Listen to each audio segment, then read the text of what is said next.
التي أحب أن أعلق عليها من الأحداث التي تجري، لأنه الوقت نحن أخذناه، ونسأل الله عز وجل أن يكون فيما ينفع يعني يا رب العالمين. أولا، الأحداث التي تحدث اليوم في منطقة مسبير وميدان التحرير وشارع كورنيش النيل وما إلى ذلك شيء مؤسف جدا. والحقيقة أنا يعني عايز أقول لحضراتكم، لو في حد يعرف أي حد من الموجودين هناك سواء من النصارى أو من المسلمين يقول لهم روحوا البيوت، لأنه فعلا يعني ساعات سيئة جدا يعني من الفتنة.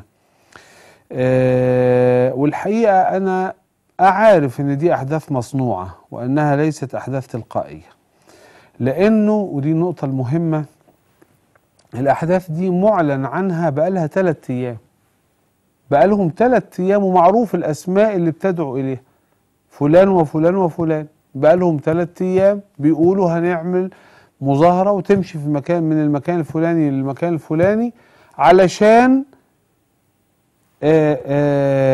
الأحداث بتاعة الصعيد. الله، طب بقالها 3 أيام مفيش حد يطفي المسائل من 3 أيام؟ الأحداث، ودي تاني مرة الحقيقة إنه تحركات النصارى تستخدم لفرض حالة أمنية، لتطوير الحالة الأمنية اللي مطلوب فرضها. أول مرة كان في شهر مارس، انتوا عارفين الثورة كانت 25 يناير و11 فبراير سقط الرئيس. في الحالة الأمنية نزول أمن مركزي وحديد وسلاح ما كانش موجود. حبوا أنهم يعيدوا مرة أخرى إمكانية تعرض وجود الأمن المركزي، ففعلا في شهر مارس حدثت أحداث المسيحيين أمام مبنى مسبيرو. النهاردة لتاني مرة وصدر قرار فيما سمعته الآن بحظر التجول. يعني النهاردة صدر قرار بحظر التجول في منطقة ميدان التحرير. حلو قوي، ميدان التحرير اللي كان بتاعكم يا ناس في حظر تجول الآن لغاية الصبح، خلاص ممنوع حد يمشي فيه، ولعل لذلك ما بعده. فالحقيقة مع انه الأحداث تتعلق بمثلا مسألة يعني اتضح انها الله أعلم لا وجود لها، يعني الموضوع طلع مش كنيسة أصلا، مفيش كنيسة، يعني لا توجد كنيسة أساسا علشان يتقال انها كانت أحداث كنيسة في هذه البلد من مركز إدفو في أسوان.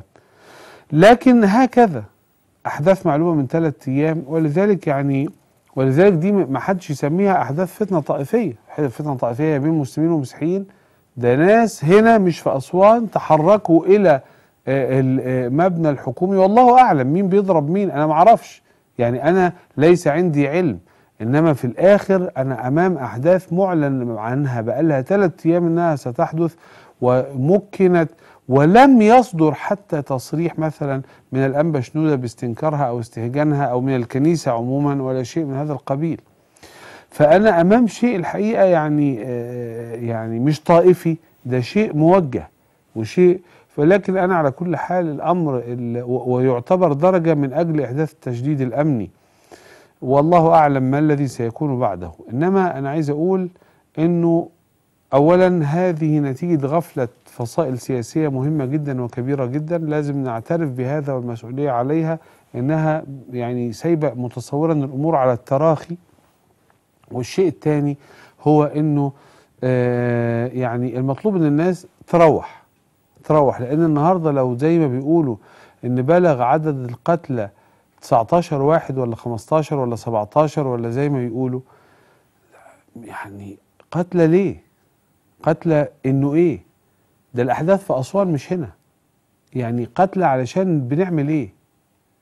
إنما لا شك إنها مسألة كبيرة، وأنا أقول للناس كلهم يروحوا ولا حد ينزل ولا حد، مفيش حاجة. وأنا بعتقد إن الذين حشدوا في مواجهة حتى المسيحيين برضو عملية مصنوعة. لو سمحتوا ما لا يشارك أحد في مثل هذا الكلام الفارغ. وطب الحل إيه؟ احنا اتكلمنا 50,000 مرة في الحكاية دي، كتير قوي.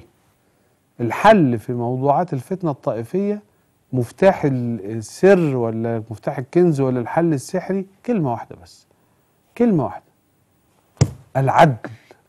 العدالة الكاملة، الوضوح والعدل.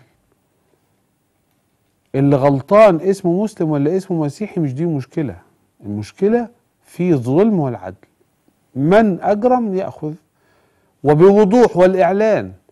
إنما مسألة إن إحنا ندهن على الأمر وتعدي وهكذا، لا، مسألة غير صحيحة يعني. فيما يتصل